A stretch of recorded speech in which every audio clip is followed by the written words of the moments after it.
Guys, good morning. Welcome sa Mavs. So guys, pakita ko lang sa inyo itong ginawa naming plates. Optic plate. So yung unit is M17 na TMSNA.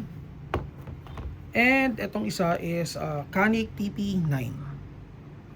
So pareha sila out of the box. Meron siyang cut na sa slide. Pero ang problema is wala siyang plates available. So gumawa kami ng 3D printed na plate, which is RMR na spec. Ayan. So naka-retrofit yan guys. Wala siyang alog. By the way, ang nilagay naming scope is SRO.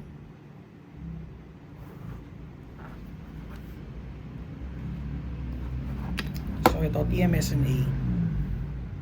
Ayan, para dun sa mga naka M17 and M18 unit, kung naghahanap pa rin kayo up until now ng or kung naghahanap kayo ng base plate for your optic needs, mag-PM kayo sa amin. Iiwan lang yung unit, isang araw lang yun guys.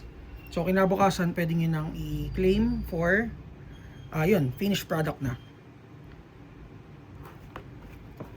And if yung scope nyo, or for example, meron na kayong scope, hindi siya RMR na spec, pwede naman tayong mag-modify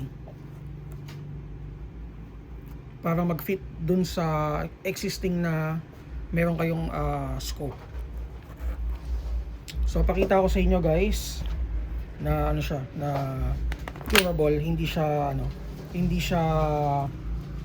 makakalas.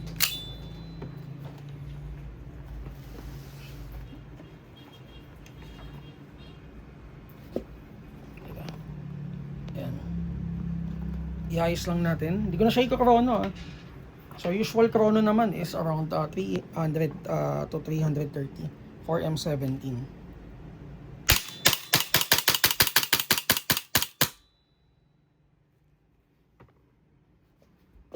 Walang alog yan guys. So applicable yan sa lahat ng pistol.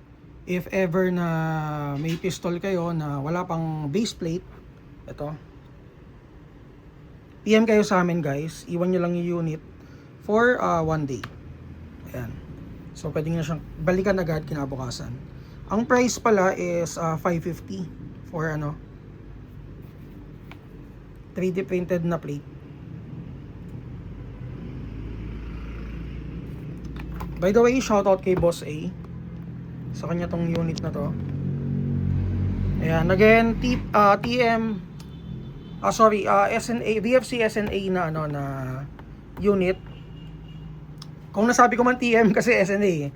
So VFC SNA na M17 and TP9 Canik.